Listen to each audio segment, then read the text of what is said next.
8월 들어 6경기 전부 안타, 이정우, 라모스와 아라에즈가 떠난 자리에서 증명한 존재감. 나는 이 기사를 읽으며 이정우를 둘러싼 최근 몇 주간의 흐름을 다시 하나로 꿰어보게 됐다. 트레이드 불가 3인방으로 분류되며 잔류가 확정된 게 불과 열흘 전이다. 그런데 그 직후 정작 팀 동료였던 라모스와 아라에즈는 트레이드 마감일을 기점으로 팀을 떠났다. 나는 이 변화가 이정우에게 완전히 새로운 무게를 지우고 있다고 본다. 잔류가 확정된 것과 별개로 이제는 팀의 타선 자체가 그를 중심으로 재편되고 있다는 뜻이기 때문이다. 나는 이 흐름을 지켜보면서 트레이드 시장의 결과라는 게 단순히 누가 남고 누가 떠났는지를 넘어 남은 선수의 역할과 무게까지 통째로 바꿔놓는다는 걸 새삼 실감한다. 먼저 이날 경기 내용부터 짚어보자. 8일 오라클 파크에서 열린 디트로이트전. 이정우는 우익수 2번 타자로 선발 출전해 3타수 1안타 2타점 1득점. 여기에 볼넷까지 곁들이며 팀의 5대2 승리를 이끌었다. 나는 이 스탯라인에서 특히 2회 말 결승적 시타 장면에 주목하고 싶다. 이 3할루라는 부담스러운 상황. 그것도 상대 선발 몬테로의 95.6 마일 강속구를 받아쳐 중견수 옆을 가르는 2타점 적시타로 연결했다. 나는 이 타이밍이 결코 가볍게 볼 수 없다고 본다. 말로라는 건 그 이닝에서 나올 수 있는 최대치의 득점 기회이자 동시에 최대치의 부담이 실리는 상황이다. 아웃카운트 2개가 이미 잡힌 상황에서 등장했다는 것도 눈여겨봐야 한다. 이닝이 끝날 수도 있는 상황에서 오히려 가장 확실한 결과를 만들어냈다는 건 압박감이 커질수록 오히려 집중력이 살아나는 유형의 타자라는 걸 다시 한번 보여준다. 그런 순간에 흔들리지 않고 정확히 배트 중심에 공을 맞췄다는 건 승부처에서 그의 집중력이 여전히 살아있다는 증거다. 95.6 마일이라는 구속 역시 결코 쉬운 공이 아니다. 몸쪽이든 바깥쪽이든 순간적인 판단과 반응 속도가 요구되는 빠른 공을 정타로 연결했다는 사실은 시즌 막바지로 갈수록 오히려 배트 스피드가 살아나고 있다는 신호로도 읽을 수 있다. 나는 이 경기 하나로 끝나는 이야기가 아니라는 점을 강조하고 싶다. 이번 안타로 이정우는 연속 경기 안타 행진을 6경기로 늘렸다. 8월 들어 치른 모든 경기에서 안타를 만들어냈다는 뜻이다. 나는 이 꾸준함이야말로 지난 몇 주간 내가 계속 짚어온 이정우의 핵심 강점이 실제로 증명되고 있는 장면이라고 본다. 트레이드설, 옵트아웃 전망, 2할 때 하락과 하루 만에 3할 복귀. 이 모든 롤러코스터를 거치면서도 결국 그는 시즌 타율 0.303이라는 꾸준한 성적을 유지하고 있다. 이건 단기적인 반짝임이 아니라 시즌 전체를 관통하는 일관성이 있어야 가능한 결과다. 나는 특히 이 6경기라는 기간이 하필 팀 내부적으로 가장 어수선했던 시기와 겹친다는 점에도 주목하고 싶다. 트레이드 마감일 직후 로스터가 재편되고 클럽하우스 분위기가 흔들릴 수 있는 시기에 오히려 가장 꾸준한 활약을 이어갔다는 건 외부 변수에 흔들리지 않는 그의 정신적 안정감을 다시 한번 보여주는 대목이다.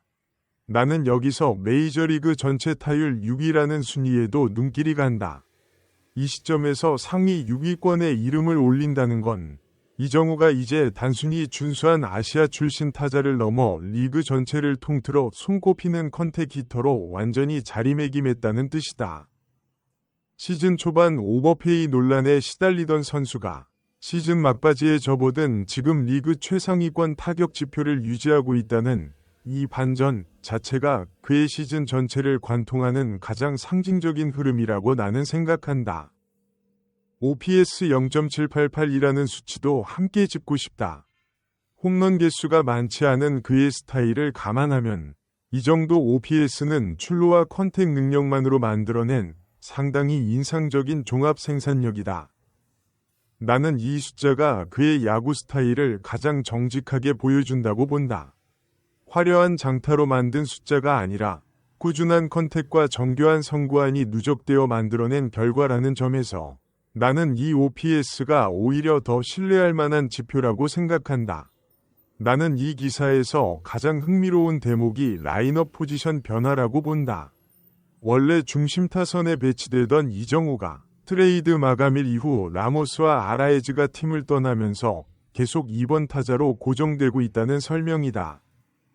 나는 이 변화를 단순한 타순 조정으로만 보고 싶지 않다. 2번 타자라는 자리는 팀 공격의 흐름을 만드는 핵심 위치다.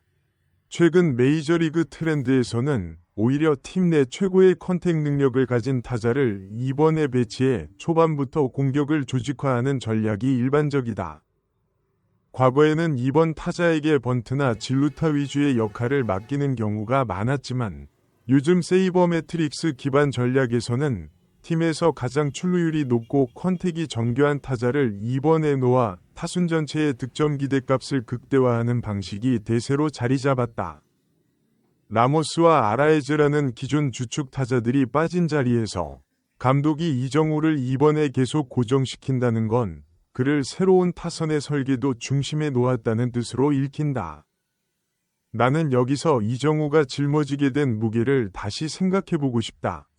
트레이드 불가 자원으로 남았다는 건 영예로운 일이지만 동시에 팀 내 핵심 선수들이 대거 이탈한 뒤의 공백을 고스란히 떠안아야 하는 처지가 됐다는 뜻이기도 하다. 나는 이전 기사에서 이정우가 젊은 유망주들을 이끄는 리더 역할까지 맡을 수 있을 것이라는 SIV 전망을 다룬 적이 있다.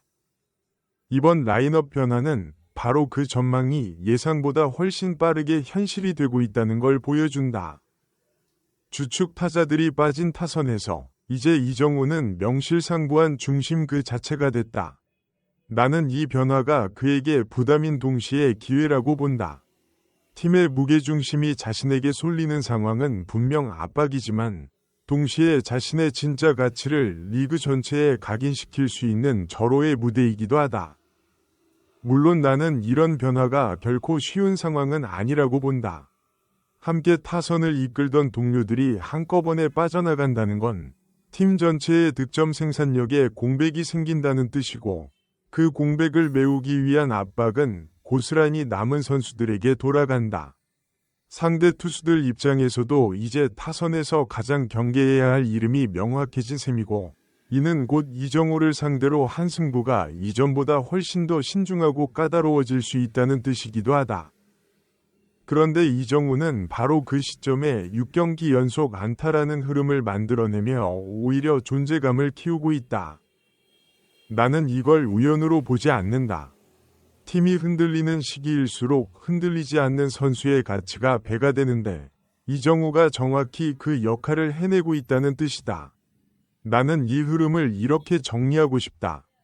트레이드 불가 3인방으로 남은 지 불과 며칠 만에 이정우는 이제 실질적으로도 팀의 중심축이라는 걸 증명해내고 있다.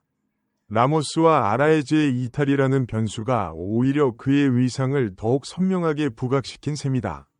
나는 시즌 초반부터 지금까지 이정우를 둘러싼 이야기를 계속 따라오면서 결국 그의 커리어가 매번 위기처럼 보였던 순간을 오히려 도약의 발판으로 바꿔왔다는 공통된 패턴을 발견한다. 오버페이 논란도, 이해할 때 하락도, 그리고 이번에 팀 재편이라는 변수도 매번 그는 오히려 그 위기 속에서 더 선명한 존재감을 드러냈다. 관건은 이 페이스가 시즌 막바지까지 이어지느냐다. 나는 지금까지 그가 보여준 회복력과 일관성을 감안할 때 이 연속안타 행진이 쉽게 끊기지 않을 거라고 본다. MLB 아시아 와치와 함께 아시아 선수들의 메이저리그 여정을 끝까지 지켜봐 주세요. 구독과 알림 설정하시면 매일 가장 빠른 소식을 놓치지 않고 만나실 수 있습니다.